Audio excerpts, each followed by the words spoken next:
Well, hello friends, and welcome to another Ask Zach. Happy New Year. This is our first episode of 2021, and may it be our best year yet. So today we're going to talk about Jesse Ed Davis, a guitarist that hopefully, that should never be forgotten, and an incredibly influential guitar player in really relatively brief period of time, influenced a lot of really important guitar players, and we're going to talk about Jesse Ed Davis. So while you're thinking about it, if you've been enjoying the channel and if you haven't subscribed, well, please go down in the corner. If you have already subscribed, then I ask that you please go to askzach.com and you can pick up a piece of merch like this t-shirt or a mug or a sticker. Also, there's tip jar information in the description.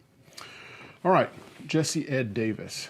Probably most of you have heard him before, whether you know it or not, especially if you've heard these kind of FM radio staples, Eric Clapton's Hello, Old Friend. Well, if you've heard Hello, Old Friend, you've heard the slide playing of Jesse Ed Davis.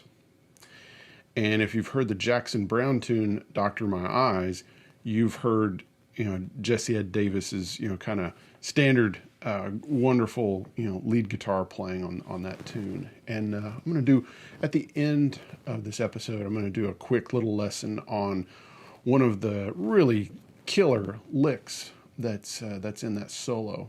So, all right. So Jesse Ed Davis was born in Norman, Oklahoma, full-blooded Native American. Of course, picked up the guitar because, like a lot of people, he heard Elvis. And, progressed on the guitar. According to, which, I think this is really interesting. And, this is Robbie Robertson's kind of autobiography, a testimony. And I highly recommend this. If you haven't read this, I think this is well written and well done. I'm not going to comment on the Once We're Brothers stuff. I don't care for it. So, but this is really well done. I think he really wrote it with kind of like a fan's, getting in touch with his inner child and inner fan when he's talking about a lot of his heroes and such. And he really tells a great story. So, but getting back to Jesse Ed Davis, he talks about meeting Jesse Ed Davis playing in Oklahoma with the Hawks. So Robbie was playing with the Hawks, and evidently he saw Jesse Ed, who came to see them play, and that was one of Jesse's influences was Robbie Robertson, which he always called Jamie, and of course Robbie's half Native American, and so there was that connection there, and again, because I guess there might have been some type of feeling of is it okay for a Native American to play rock and roll guitar, and Robbie kind of helped make it okay, make it cool, in fact. So, Jesse Ed took some lessons and learned how to play. He graduated from college, and he played with Conway Twitty at some point in there for a bit. But big things happened once he moved to Los Angeles, and there he hooked up with some other Tulsa people like Leon Russell and others, and he was able to start getting a little bit of work, and where things really become important and where he really broke a lot of ground and influenced a ton of people was with this album. This is the first Taj Mahal album, and the band is Jesse Edwin Davis on lead guitar, Ryland P. Cooter on rhythm guitar, and then Sanford Konikoff and Taj Mahal and James Thomas. But again, you've got Ry Cooter playing rhythm guitar and Jesse Ed Davis playing lead. And this has Statesboro Blues on it. And this is where Duane Allman got hooked on slide guitar. And so if you hear this version, which is in the Spotify playlist that, of course, I've created for Jesse Ed, you'll hear Taj Mahal's version of Statesboro Blues and be able to see that the Allman Brothers just took that and they added to it. But you can tell that that was the template. And, of course, Duane got a slide after, I think saw them playing at the Whiskey or something like that, and immediately wanted to play slide guitar. And the thing that you might not realize is that there really wasn't a lot of electric slide guitar going on outside of black blues. And so it was a big deal to have, this, because it was more of a rock record. It wasn't, even though it had a lot of blues on there, this was a record that was being listened to by the rock crowd. And so all of a sudden, the predominantly white rock crowd heard electric slide guitar. And Jesse Ed was playing standard tuning, wasn't using open tuning, and just, played those great lines. And yeah, it made a huge dent on a lot of people. It completely changed Duane Allman's, trajectory. And a lot of people started getting into slide guitar. Now, it's hard to really pinpoint who, the guy was, but Jesse Ed was really early. And so then you have Ry Cooder that, of course, was playing with Taj Mahal also in the beginning. You have George Harrison. You have all these people that kind of they all knew each other, and they were all kind of playing together at times, and they were influenced by each other. So, who influenced who is hard to really distill, but you can absolutely say that Jesse Ed was a huge influence on Duane Allman. Another, big influence was that Jesse Ed was an early kind of user of the Fender Vibratone, or a simple Leslie cabinet. And even in an interview in '68, he said that Fender had given him the Vibratone, and that he thought that reverb and tremolo were becoming kind of, passé, and that the Vibratone was the only effect that he liked to use. So otherwise he liked to, plug straight into the amp or use the Vibratone. And you can hear the Vibratone a lot on the Taj Mahal Giant Steps album. So that has Vibratone all over it, like on Bacon Fat and other tunes. And it's great. It's really cool. Giant Steps also has 6 days on the road, which is just killer. And that Jesse Ed's country playing was a huge influence on all sorts of rock and blue and white rock and blues guys. Like even Dwight Yoakam's guitar player or producer, Pete Anderson, has indicated that, hearing Jesse Ed Davis on 6 Days on the Road made him get interested in country music. And from there, dived into all sorts of other stuff. Even Elliot Easton of the Cars has talked about Jesse Ed Davis and how Jesse Ed influenced his playing. And that's kind of where you get some of that country influence on some of the Cars stuff. Because on some of the Cars solos, Elliot Easton's doing this stuff that's influenced by Jesse Ed Davis. You had Jesse Ed was influencing, and again, this is another one of those things where it's like who was influencing who, but also there was this whole Telecaster thing into a Vibratone, and it's like who was doing it first, because also George Harrison was using a Telecaster into a Leslie, like on one of the solos to Let It Be, and that kind of became a thing, and he was a big part of that.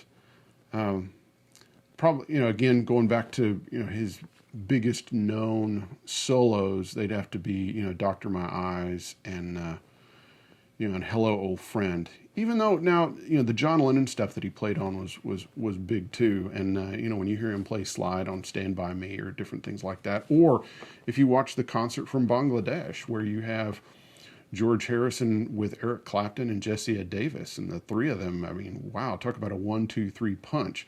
Jesse Ed doesn't get to shine as much as Clapton does, obviously, because Clapton was a higher profile player and also probably a closer friend to Harrison at the time. But still, it's a great showcase of Jesse Ed.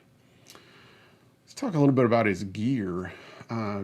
Jesse Ed, I think, he played the same Telecaster his whole career.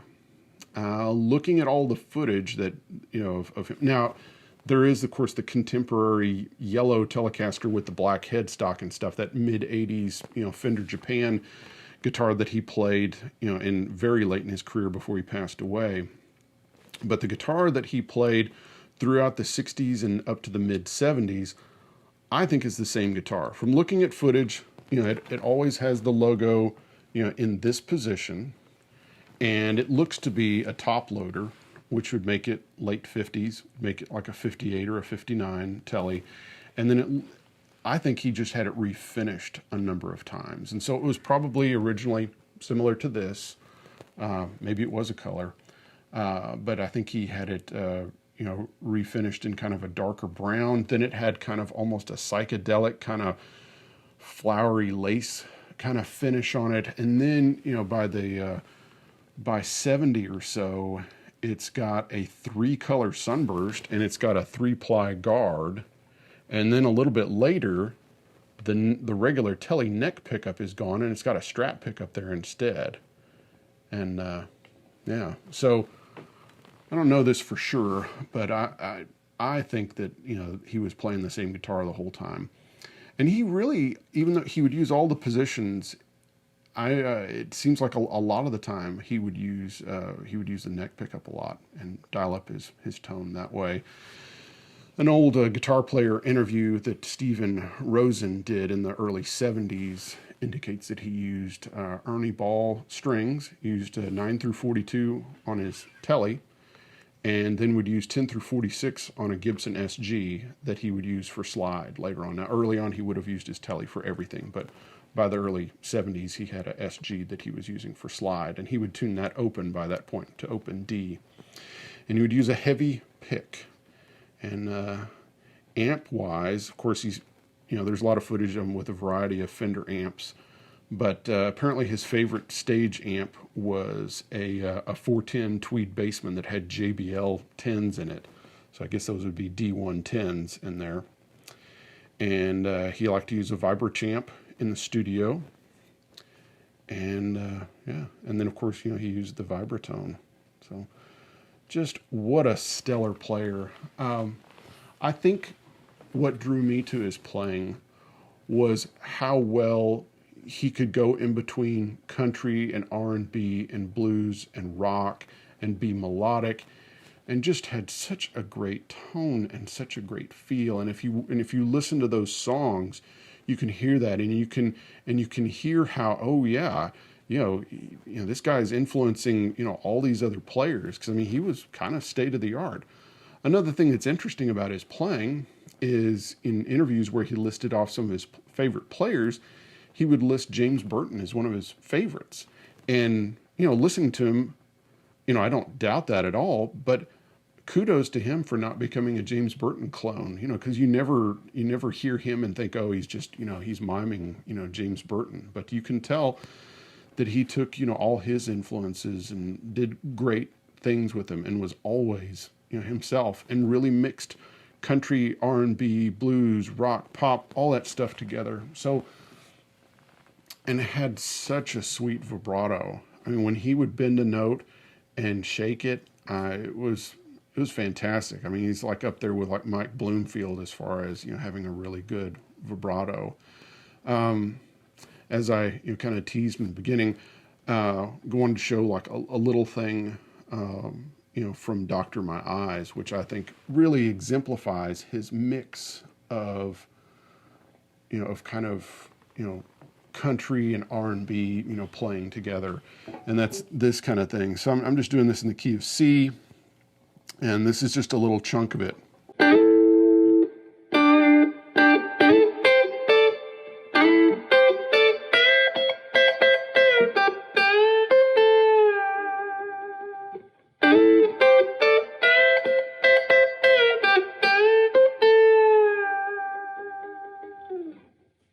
Okay, sorry for a little bit of the false start, but you have these double stops that he starts off with that are pure, kind of R&B, Curtis Mayfield kind of, stuff, and then, goes into, this kind of pedal steelish type thing, and it's great, because the rest of the solo he's doing, more single note stuff and a lot of bending, and it's really cool. But then you have this thing. So again, I'm playing like in the key of C. So you start off here, on the 7th fret on the G string, and the 8th fret on the B string, and you slide that up, 2 frets. Then you play on the 8th fret with on both the E and B strings. Move it up 2 frets. Then you have this thing, and this is a common, pedal steel, country guitar thing, where you take a dominant 7 chord and you bend up this one string to make it a standard, triad. So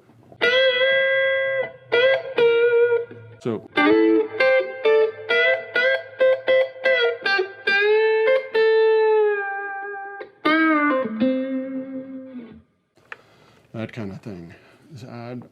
I love that. And then you have all these other isms, like on Bacon Fat, you did that.